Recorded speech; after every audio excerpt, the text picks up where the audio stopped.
राजस्थान अध्यापक पात्रता परीक्षा 2024 जो माध्यमिक शिक्षा बोर्ड राजस्थान अजमेर के द्वारा 27 फरवरी को आयोजित की जाएगी। आप सभी जानते हैं कि यह भर्ती परीक्षा 150 नंबरों की होगी और इसमें जनरल को 60% अंक और ईडब्ल्यूएस, एसटी, एससी, ओबीसी इनको 55% अंक लाना अनिवार्य है। जो अभ्यर्थी इसको क्वालिफाई करेंगे वही अभ्यर्थी जो अध्यापक भर्ती होगी उसमें बैठ पाएंगे। आपको एक ध्यान रखना है, अगर आप 55% से अध्यापक भर्ती पास करते हैं, 60 नंबर नहीं आते हैं, 60% नंबर नहीं आते हैं आपके, तो आप आरक्षित पदों के लिए ही योग्य होंगे। पिछली बार देखा गया था कि विशेष शिक्षा में बहुत कम पद आते हैं, तो उनमें जनरल के द्वारा ही पद भरे गए थे, लेकिन कई अभ्यर्थी पात्रता परीक्षा में 55% से ही पास थे और उनको भविष्य में जब अध्यापक भर्ती हुई तो उसके अंदर उनको बाहर कर दिया गया, क्योंकि जनरल से ही पद भरे जा रहे थे, उसमें कम पोस्ट थी, कैटेगरी वाइज पोस्ट नहीं थी। तो आप इसका ध्यान रखिए, इसको एक नॉर्मल वे में मत लीजिए, एक सीरियस वे में लीजिए, क्योंकि आपके अधिक नंबर आएंगे तो आपकी खुद की भी शैक्षणिक योग्यता का पता लगेगा। ऐसे नहीं है कि 55% लाने हैं, 60% लाने हैं, आप जितना हो सके उतने नंबर लाइए।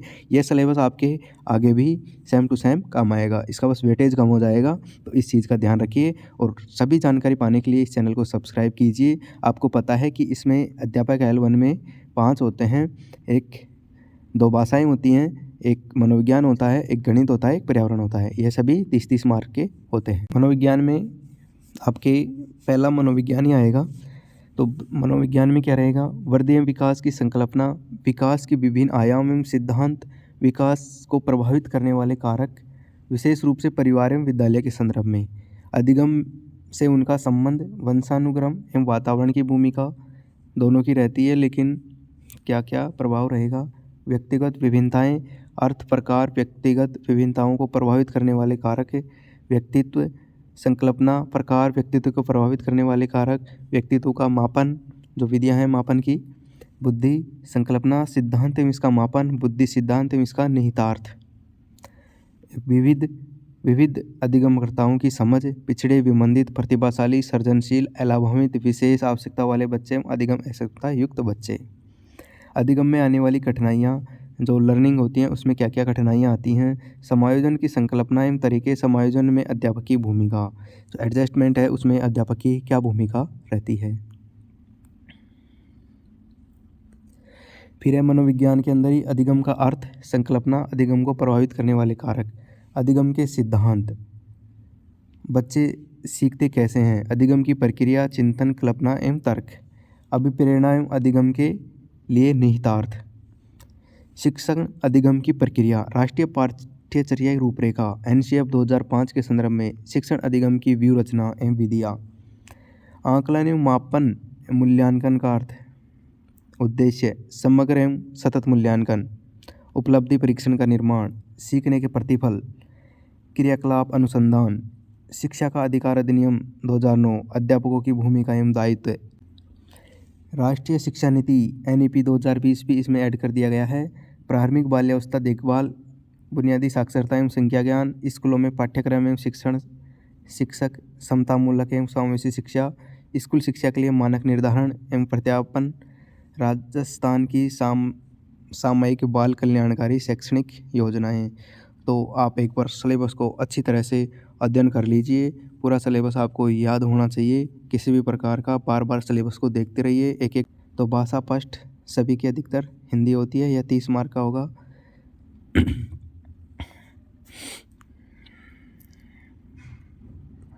इसमें आएगा एक अपठित गंधांश, निम्नलिखित व्याकरण संबंधित प्रश्न आएंगे। इसमें आपके पर्यायवाची होगा, विलोम, वाक्यांशों के लिए एक शब्द, शब्दार्थ, शब्द शुद्धि, उपसर्ग, प्रत्यय, संधि और समास, संज्ञा, सर्वनाम, विशेषण, अव्यय। एक अपठित गंधांश में से निम्नलिखित बिंदुओं पर प्रश्न आएंगे। एक, रेखांकित शब्दों का अर्थ स्पष्ट करना, वचन काल लिंग ज्ञान करना, दिए गए शब्दों का वचन काल और लिंग बदलना।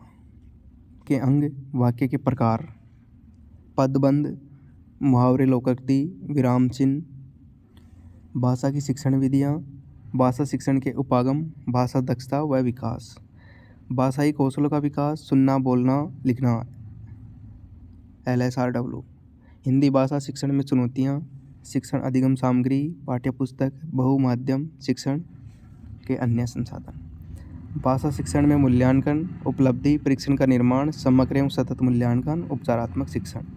राजस्थानी भाषा एवं बोलियों का सामान्य परिचय। बहुविकल्प प्रश्नों का मापदंड कक्षा 1 से 5 तक के राज्य सरकार द्वारा निर्धारित पाठ्यक्रम 24-25 के आधार पर होगा, लेकिन प्रश्नों का चयन कठिनाई स्तर सेकेंडरी तक का होगा। द्वितीय भाषा होती है संस्कृत। अधिकतर अभ्यर्थी संस्कृत ही लेते हैं द्वितीय भाषा। तो संस्कृत में क्या क्या आएगा आपके, एक अपठित गद्यांश, इसमें व्याकरण के प्रश्नों का उत्तर देना है। शब्द रूप, धातु रूप, कारक, विभक्ति, उपसर्ग, प्रत्यय, संधि, समास, सर्वनाम, विशेषण, विशेष्य, विलोम शब्द, कर्तव्य, क्रियावचन, वचन, अलंकार। राजस्थान इतिहास एवं कला संस्कृति आधारित एक अपठित पद्यांश। हिंदी में आपके दोनों गद्यांश आएंगे, यहाँ पे एक गद्यांश और एक पद्यांश। इसमें आपको संधि, समास, कारक, प्रत्यय, छंद, अलंकार, विशेष्य, विशेषण, विलोम शब्द, क्रियापद, चयन, वचन, लकार, लिंग, अव्यय संबंधित प्रश्न आएंगे। संख्या ज्ञानम होना चाहिए। आपसे पूछा जाएगा कि इनको संस्कृत में कितना कहते हैं या इनको गणित में कितने कहते हैं। माहेश्वर सूत्र, स्वर व्यंजन उच्चारण स्थान, समय ज्ञान, वाच्य परिवर्तन, संस्कृत अनुवाद, अशुद्धि संशोधन, संस्कृत सूक्त्य। लकार परिवर्तन, लट लट लिंग विधिलिंग लकारेषु।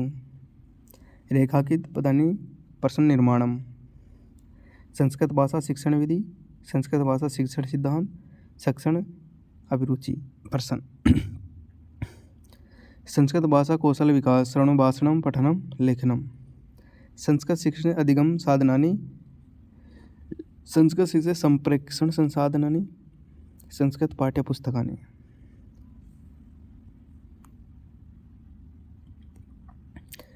संस्कृत भाषा शिक्षण मूल्यांकन संबंधित प्रश्न, मौखिक लिखित प्रश्न प्रकार, सतत मूल्यांकन एवं उपचारात्मक। तो आपकी शिक्षण विधि जो हिंदी की रहेगी वही संस्कृत की रहेंगी, बस थोड़ा बहुत आपको संस्कृत में ट्रांसलेट करना है, बाकी कोई परिवर्तन नहीं होगा। लेकिन व्याकरण में आपको दोनों में डिफरेंस करना होगा और डिफरेंस के साथ ही याद करना होगा, तब तो अच्छा रहेगा, वह कि आप कन्फ्यूज रहोगे। गणित में आएंगी 1 करोड़ तक की पूर्ण संख्याएँ, स्थानीय मान, तुलना, गणितीय मूल्य संक्रियाएँ, जोड़ बाकी, गुणा भाग, भारतीय मुद्रा, वैदिक मुद्रा, वैदिक गणित। निम्नलिखित अवधारणाएं उचित भिन्न, समान हर वाली उचित भिन्नों की तुलना, मिश्र भिन्न, समान हर वाली उचित भिन्नों की तुलना, भिन्नों की जोड़ बाकी, अभाज्य एवं संयुक्त संख्या, अभाज्य गुणनखंड, लघु समावर्त्य, महत्व समावर्त्य। ऐच्छिक नियम, औसत, लाभ हानि, सरल ब्याज। समतल एवं वक्रतल, समतल व ठोस ज्यामितीय आकृतियाँ, समतल ज्यामितीय आकृतियों की विशेषताएं, गणित की प्रकृति एवं तर्क शक्ति, पाठ्यक्रम में गणित की महत्ता, गणित की भाषा, सामुदायिक गणित, आंकड़ों का प्रबंधन। औपचारिक अनौपचारिक विधियों का मूल्यांकन, शिक्षण की समस्याएं, त्रुटि विश्लेषण एवं शिक्षण अधिगम से संबंधित निदानात्मक एवं उपचारात्मक शिक्षण। में परिवार, इसमें संयुक्त सामाजिक बुराई, बाल विवाह, दहेज प्रथा सभी आएंगे। वस्त्र, आवास, व्यवसाय, हमारी सभ्यता संस्कृति। राजस्थान का सामान्य ज्ञान, तो इसको आपको ज़्यादा लोड नहीं लेना है, पर्यावरण को नॉर्मल पढ़ना है, प्रीवियस ईयर क्वेश्चन के हिसाब से या नॉर्मल टाइप में बहुत कम समय देना है, क्योंकि यह राजस्थान का सामान्य ज्ञान जुट गया, वहाँ पे बहुत बड़ा टॉपिक हो गया। परिवहन और संचार, अपने शरीर की देखभाल, सजातीय जगत, जल, हमारी पृथ्वी, अंतर्राष्ट्रीय अंतरिक्ष, पर्वतारोहण, पर्यावरण अध्ययन के क्षेत्र, संकल्पना, पर्यावरणीय शिक्षा शास्त्र। तो आपको इस प्रकार से तैयारी करनी है। अब आपको मैं मेरे हिसाब से एक दो बुक के बारे में जानकारी देता हूँ, अगर आपको अच्छी लगे तो आप पढ़िए, अन्यथा आप जो पढ़ रहे हैं वही आपके लिए बेस्ट है। तो जैसे पर्यावरण है, पर्यावरण के लिए आप एक तो लक्ष्य की पर्यावरण होती है वह पढ़ लीजिए, या फिर आप जो मुकेश पंचोली है उनकी बुक पढ़ सकते हैं और उनके वीडियो देख सकते हैं। इन दोनों में से एक कीजिए। प्रश्न आप कहीं से भी देख लीजिए, प्रीवियस ईयर क्वेश्चन हर एक भाग में प्रीवियस ईयर क्वेश्चन आप अवश्य देखिए। जो टॉपिक पढ़ते हो उसके प्रीवियस ईयर क्वेश्चन देखिए, प्रीवियस ईयर कहीं से भी मिले आपको प्रश्नों को देखना है। पर्यावरण और गणित के लिए आपको, गणित के लिए सबसे बेस्ट बुक रहेगी, आप गणित लक्ष्य की भी पढ़ सकते हैं, लक्ष्य में भी अच्छी गणित दे रखी है। और आप या फिर रामनिवास मथुरिया की एक रीड L1 के नाम से बुक आती है, रामनिवास मथुरिया की, वह बुक लेके आ सकते हो। इसके अलावा आपको कुछ भी नहीं लेके आना है। जो आपके कोचिंग नोट्स हैं या कुछ भी है, उनके अलावा आप इसके क्वेश्चन देखिए, बहुत अच्छे क्वेश्चन दे रखे हैं। तो इनके संस्कृत के लिए आप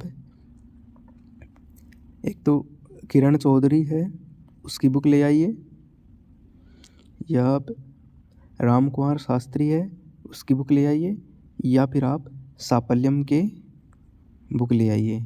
इनमें से आपको जो भी बेस्ट लगे वह ले आइए, लेकिन आप एक ही बुक रखनी है आपको, और प्रीवियस ईयर क्वेश्चन अधिक से अधिक आपको देखने हैं कहीं पे भी। हिंदी के लिए आप सहदेव चौधरी हैं, उनकी बुक ले आइए। सहदेव चौधरी की 1 नंबर बुक है, वीडियो भी अच्छे हैं, यूट्यूब पे पढ़ सकते हैं आप। हिंदी बाई सहदेव चौधरी के नाम से यूट्यूब चैनल है, उस पर आप वीडियो देख सकते हैं।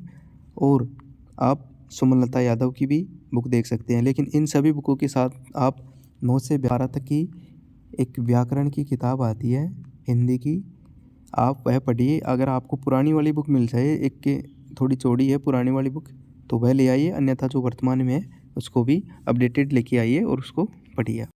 मनोविज्ञान के लिए आप सबसे अच्छा रहेगा कि जो फर्स्ट रैंक की आती है, फर्स्ट रैंक की बुक वह पढ़ लीजिए। मनोविज्ञान के लिए वह पर्याप्त है, छोटी सी बुक है, कोई ज़्यादा वो नहीं है। अगर आप ऑप्शन में लेना चाहते हो तो एक वंदना जादौन की आती है, वह भी आप पढ़ सकते हैं। धीर सिंह दाभाई की बुक, अगर आप मनोविज्ञान पहली बार पढ़ रहे हैं तो धीर सिंह दाभाई की बुक की भाषा थोड़ी कठिन, पटली मनोविज्ञान उनके लिए पर्याप्त है, वह पढ़ सकते हैं। मेरा तो यही सुझाव है कि आप अधिक से अधिक प्रीवियस ईयर क्वेश्चन देखिए। धन्यवाद।